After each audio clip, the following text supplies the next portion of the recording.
Is that typical for you during practice to be that involved? I don't, I don't know. Uh, I am pretty involved. I think I don't know how that involved. I'm just involved. We have a lot of teaching to do, and our guys are very eager and willing listeners and learners. Um, but we have a lot of teaching to do, and that's exciting to me. What do you think, Jeff, has surprised you the most about this group so far in your months working with them? Yeah, I don't know if anything has surprised me as I've gotten to know these guys. I think they're a group of guys that are hungry to be good, um, and I think they understand that it's a process in order to take the necessary steps to make that happen.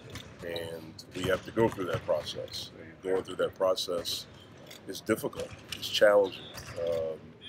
It's not easy, and it's every day having the right attitude, having the right mindset, and showing up every day with the goal of trying to get better and not just trying to get through.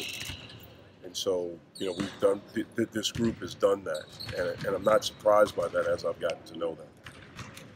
I'm going to guess that you don't reference last year too much with this group. No, I don't. Forward, I don't. I try not to. What kind of goals are you setting for this group this year? Just to try to get better every day, to try to improve every day, to try to understand the importance of each day, understand how to work, to get to a point where we've earned the right to be good. And that's a process. It's not something that's just given. You have to earn it. You have to fight for it every day. And again, that's the mindset that we have to have. How have the newcomers progressed so far to this point? They've been good. Our new guys have been good. The new guys are the freshmen in City, but really all of them are new because what we're doing is different. But our freshmen in City have been really good. City got here a little bit later. He didn't get here to the fall semester started, where the other guys were here for at least one summer session, trade being two. And they've learned how to work a little bit better. They've gotten a little bit stronger. They've gotten in better shape. I think they understand a little bit more of what a college practice is going to be like, and just the attention. Now what they have to learn is the recovery. This is different. So from the time we started school until now, we had 4 hours a week. Now we're going to start putting together days, back to back. And so now this is a different learning curve for them to understand recovery, where rest is even more important, stretching and all those things. But they've done a really good job for us so far. With City, Jeff, he's obviously got some experience being a grad transfer, but coming here at a fairly late juncture, it seemed like there was much of a catching up process for him. There is some, but because he has experience, I think that's helped him, and not just experience. He's won. He's been on a team and a big part of a team that's won 54 games in the last 2 years, and 2 NCAA tournaments. And the year before that, they were really good as well. So there's some things as far as terminology and some of the ways that we do things is a little bit behind, but his experience, his maturity, and all those things have helped him kind of catch up. Now he's a little bit banged up right now, and so we're probably going to sit him the rest of this week in practice to let him heal because we need him.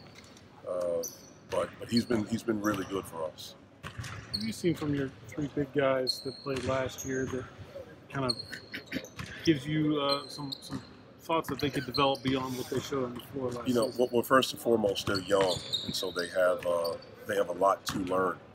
And some of the things that we're doing and asking them to do, it's very different. So even though they have some playing experience, it's like they're freshmen all over again.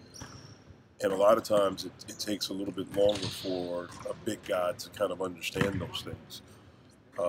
I think they've had good attitudes. I think they've come to work, but it's a process of doing that. And as long as they can continue to have really good attitudes and accept coaching and understand that it's not criticism, it's coaching. You're trying to, you want the best for them, and that our team needs the best from them, they'll continue to grow. As a returning senior, how is Jared Wilson Frame kind of taking on a leadership role? Yeah, Jared's been terrific. You know, since I got here, you know, he's bought in. That means he's done absolutely everything right, but he's done most things right. And most importantly, you know, he's had a really good attitude, and I think that shows up on the court. There's a lot that Jared can do. The thing we talked about is being efficient, and he should be a guy that's a really efficient player and do more than just shoot. You know, and I think he's understanding, you know, like the different ways he can have impact on the game. But he's been really good from a maturity standpoint, you know, from a leadership standpoint, you know, he's been good, and from a buy-in standpoint, he's been terrific. With 6 weeks until your first game, Jeff, how close is this team to being realistically where you would want them to be going into the season opener? Well, I know it's going to be a process. Again, you know, we had a summer where we did stuff, and we had a plan of what we wanted to try to accomplish in the summer, and I think we did that. And then once we started school, we knew we had about 30 days until today, where we had a plan of mapping out where we wanted to be at this point. And I think we met that. Obviously, we have about, you know, almost, you know, 30 days before the first real game, and so we want to utilize every day to continue to get better, and hopefully, you know, by that time, we're ready. I don't think any team is ready right now. Some teams are really talented, and you know, but I don't think any coach would feel like they're ready now. And so, you know, for us, it's taking the necessary steps every day, you know, to do that and to have the right attitude and show up to work every day. When you talk about you're asking them to do different things, is it a stylistic thing? I mean, more than anything else. I mean, how different? Could you be any specific at all about sort of what you're asking these guys to do maybe this year that this group wasn't asked to do last year? It was different? Well, I don't know what they were asked to do last year, so I can't comment on that. But it's just, you know, we want to play a little bit faster than they did last year. You know, I think they were a team that played some zone, and we haven't done that yet. So defensively, we want to be better, you know, than the statistics were last year that I've looked at. I haven't really watched them from last year. You know, obviously the terminology is different. Some of the things that we're doing, you know, as far as coverages and offensively, you know, some of the things that we're doing, like that's different. And so those are the differences that I'm talking about. Without any true point guards with college experience on the roster, do you feel comfortable trusting one of these true freshmen to kind of run the offense and be the primary ball handler? I do, but it won't just be one of the freshmen. I mean, City's a guy that can do that as a fifth-year guy. Malik is a guy that can do that at times. You know, I don't know how many true point guards there are anymore in basketball, period. And so, you know, we'll have different guys that we feel like can be lead guards for us and initiate some things in our offense. Thanks, guys. Thank you.